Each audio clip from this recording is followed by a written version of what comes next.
Hello friends, and welcome to the Hanged Man in the Moon. If this is your first time here, welcome. Thank you for coming. I'm pleased to meet you. If you've been here before, thank you for returning. I'm truly honored. Now friends, this is a new series on my channel. And because it is going to be using primarily Tarot de Marseille, I decided to call this one, my moniker on YouTube is the Hanged Man in the Moon. So since it's Tarot de Marseille, I thought let's try shifting it over to French for this series and call it Le Pendu dans la Lune. So this is Le Pendu de la Lune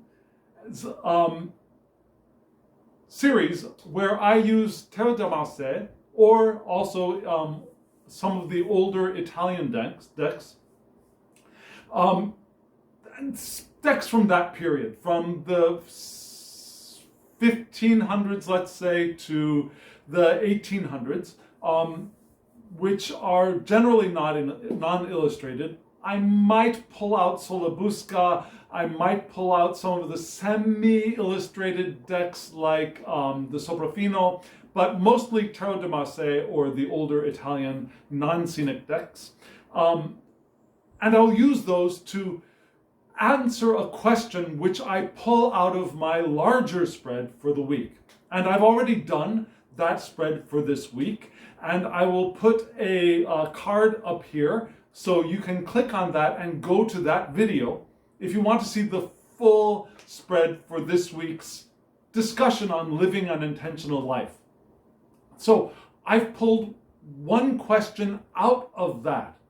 Now, that spread answered a lot of questions, but it left us with at least one or more other questions. And the question I've pulled out from that larger spread is what, because of the Tower card. Now, the Tower card appeared in that spread as an answer to a question. And so my question for this shorter video is, what prison do we want to waken from or allow to crumble? Now, what prison do we want to awaken from or allow to crumble? Because if we wait for the tower to be smashed apart, it's going to be a very rough ride. But instead, if we awaken from the prison of the tower and we allow the tower to crumble, we'll have a much better experience of it. So, where do we want to put our attention? What prison do we want to allow to crumble or do we want to awaken from? And this week I am using the Jean Dodal deck, created in about 1701, early 1700s in Lyon. And so let me show you the cards that came up. There are 3 of them.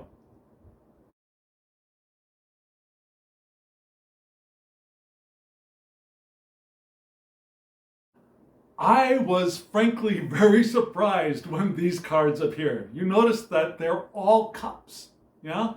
And they're from different ends of the spectrum. It's a gorgeous deck, isn't it? This is a recreation by Flornoy. I'll put a link to their shop below.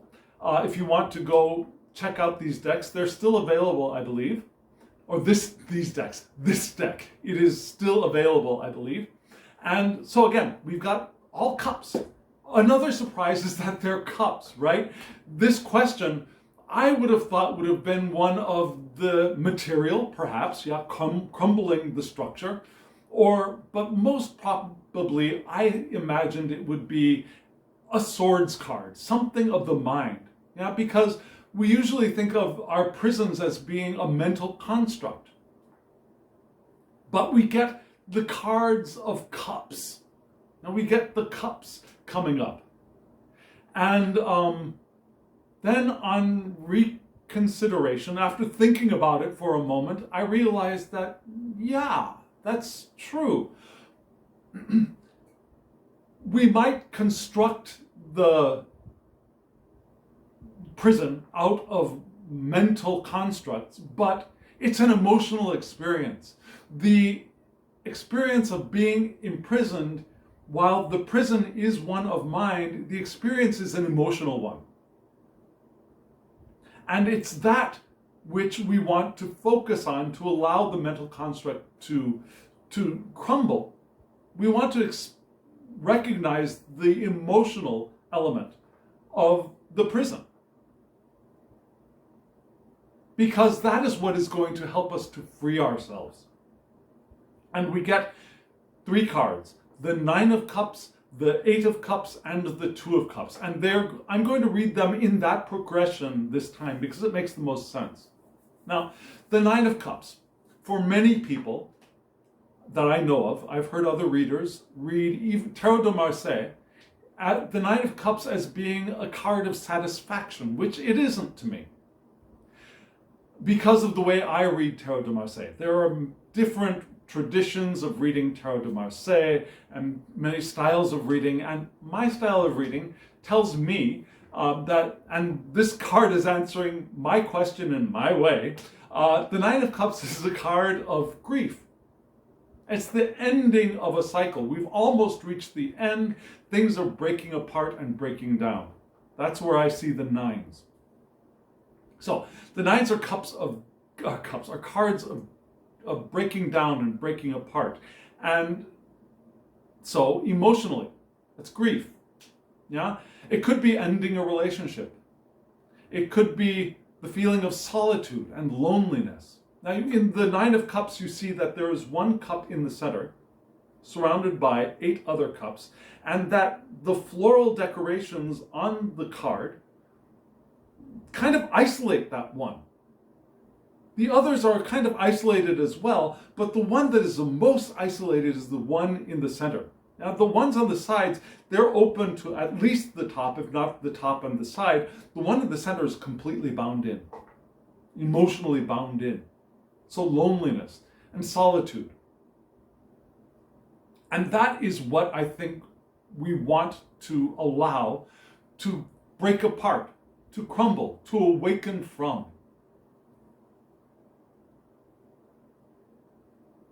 We all feel isolation to a certain extent as beings in these human bodies. Now, you may say, no, I've got all these wonderful relationships. I feel the unity of the world. Now, if you are self-proclaimed enlightened, liberated, if you're to that extent liberated, then yeah, you're free. You are free. You are not lonely. But until we experience liberation and enlightenment, there is still a feeling of separation, of barrier. And however thin that barrier is an indication of a sense of loneliness and isolation and solitude. This is where I end, and all that other stuff out there is separate from me. All the stuff I want is separate from me. All that person that I love is separate from me. And we have to figure a way out to relate, to interrelate, to connect, to feel united. We have to maintain a relationship because we're separate.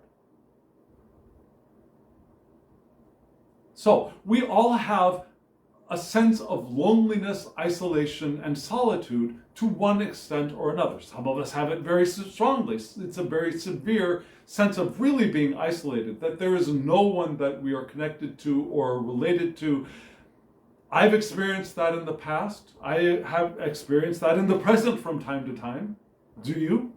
Do you recognize the loneliness that you feel, even in the middle of a crowd? It doesn't need to be an actual isolation from other people. We can be in the middle of the most crowded place in the world and still feel lonely and isolated. Have you felt that? Do you recognize that you do feel that to some extent right now, at this moment? Because you do. And the first step is to recognize that you are, or that I am, and that we are feeling isolation. We are not feeling the absolute unity of all that is. And if you are feeling the absolute unity of all that is, if you realize that I am you and you are me, you're good to go. You can stop this video and move on to something else. But for the rest of us who are still here, we want to wake up from that. That's what we want to allow to crumble. That is the ultimate. There's not a goal, not an aim. That's the direction in which we all want to be moving in. Because when we feel that, remember, this is the suit of feelings and emotions and also intuition. When we feel that, when we know that from the core of our being, from the unity of self, the self archetype, which is in the unconscious, when we know that from that part of ourselves to the extremities, to the limits of the eternalness that we are manifesting, co-creating these bodies with, then we're free. And that's the direction we want to be moving in as we maintain these bodies. But because we can do that, we can be that in physical bodies. So what do we get for the next card? The next card is the Eight of Cups.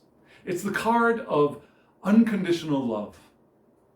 That's the direction we want to be moving in, right? Unconditional love.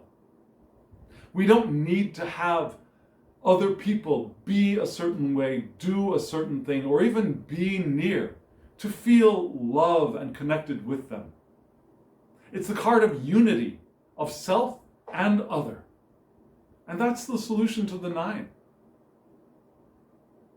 It's a card of gratitude, which is, I think, the best way to get there. Yeah? Gratitude. Some people think that we got to move directly into love for all things and being filled with love. We got to move from the sense of desperation and powerlessness and unworthiness to love in one swell swoop. That's fell swoop. Mixed around. One swell swoop. One fell swoop. And that's impossible for most of us. But that's the direction we want to head in.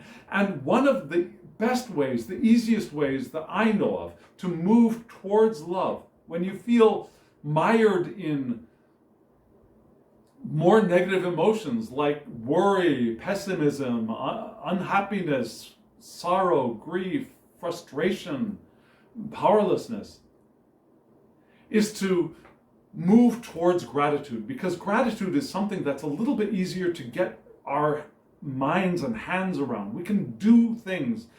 We can create patterns. We can do practices that expand the amount of gratitude we feel much more easily than we can do practices that expand the amount of love that we feel. Reaching for and creating gratitude, creating a sense of gratitude is much more easy to do. And once we get gratitude as a habit, 24/7, at every moment, as many moments of the day as we can, then we can start moving towards love, because that will be a natural progression. We'll start filling up with love and overflowing with love. That is in here. That is there. We are love. Love is what we are. We don't have to do love. We can make love, but we don't have to do love or find love. We are love. What we want to do and find and create is a way to allow that love to flow from the confines that we've placed it in. And those confines are the prison of loneliness and solitude in the 9. So gratitude can be the way to break down the prison wall of loneliness and isolation, of grief, and involvement, because we don't want to be feeling gratitude all by ourselves in our meditation room only. We want to be involved in the world. That's why we came into these bodies, isn't it? We came into these bodies in this physical universe to experience it and to interact with it. And that's involvement. So that's another way to break out of the prison of loneliness, is involvement. in the Eight of Cups. And then we get the Two of Cups. What you notice showed the deck, right? The name of the deck, right? We got Jean Dodal. And we've got two cups with this beautiful, whatever you want to call it. Do you want to call it a fountain with these two fish heads at the top? Do you want to call it a floral arrangement? Do you want to call it something else? Anyways, it's the Two of Cups, beautifully decorated with the name of the creator of the deck below. And we've got Two of Cups, the beginning of a relationship. Once we've got that gratitude thing going, once we've got ourselves involved, then we can start feeling relationship. Which is perhaps the opposite of the Nine of Cups, right? The beginning of a relationship. Relationship with who? First, relationship with self. What does that mean? Relationship between me and me, this conscious, physically focused part of my mind, and the fullness of the eternal nature that I am, that I was, am, and will be. The non-physical me, which some people call higher self, inner self, spirit, soul, whatever your name. My personal preference is the eternal me, the eternal self, which is inseparable from the divine, whatever you want to call that. The reason I don't like names like higher or inner is because it creates separation, it creates hierarchy. The higher self, and then there's this lower self. There is none of that hierarchy in non-physical. This physical mind is not separate from or lower than the eternal nature that I am. It's not inner and outer, because from the standpoint of non-physical, there is no separation between this and that. That's all one. It's all one. So I don't like those terms, inner, outer, higher, lower, blah, blah, blah. So for me, it's eternal self. And we want to be in relationship. Aware relationship, because we are always in relationship, but we want to be aware of the relationship between self and self. Also, we want to be in relationship between self and self, the conscious and unconscious minds. So there are various aspects of being in relationship with self. And then, of course, relationships with other people. Friends, family, lovers, partners, co-workers. All of those different relationships, the beginnings of the fulfillment and flowering of those relationships. That's the Two of Cups. It's the card of first connections. Because once we need to make that first connection, of course, there is no separation, but we want to realize that connection. That's what that first connection feeling is. That realization of the connection. And it's from that point that the rest can flow. And without that, the rest cannot flow. It's the card of new acquaintance, meeting new people. It's the card of self-development as well. And that's part of that relationship of self and self and self, right? Self-development. It's a card of romance.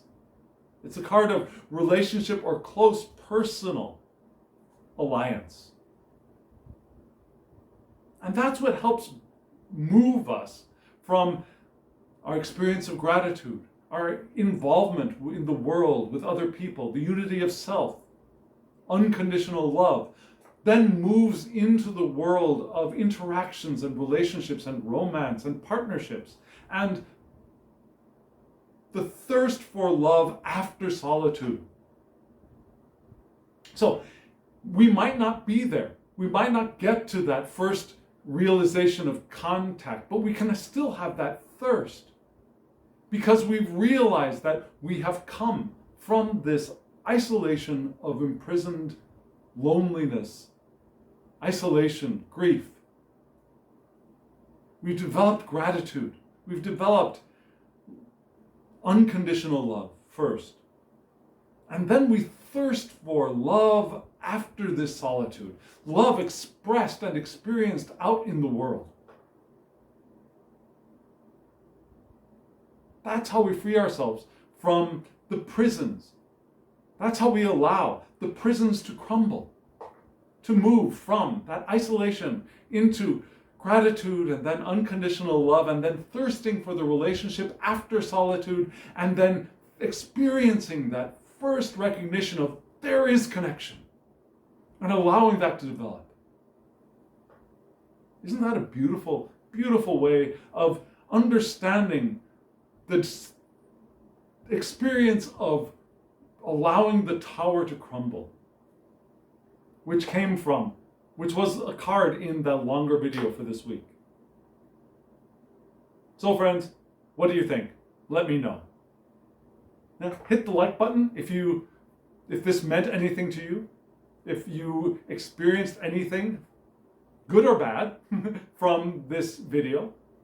If you're still with me, subscribe to my channel if you haven't subscribed, and hit the alarm bell so you know when I upload videos. Share this with anyone who you think might get benefit from it. And also comment below. I'd love to hear from you. What do you think? Do you like the idea for this series? Le Pendu dans la Lune? Do you want to correct my French pronunciation? I'm not a French speaker, and I didn't study French much at all. So I'm sure my pronunciation is not good. You can let me know in the comments below about that too. And friends, and also if you're interested in getting this deck from Flornoy, there will be a link below. Remember that. And friends, now, as always, I wish you love, joy, well-being, and pure awareness. Thank you.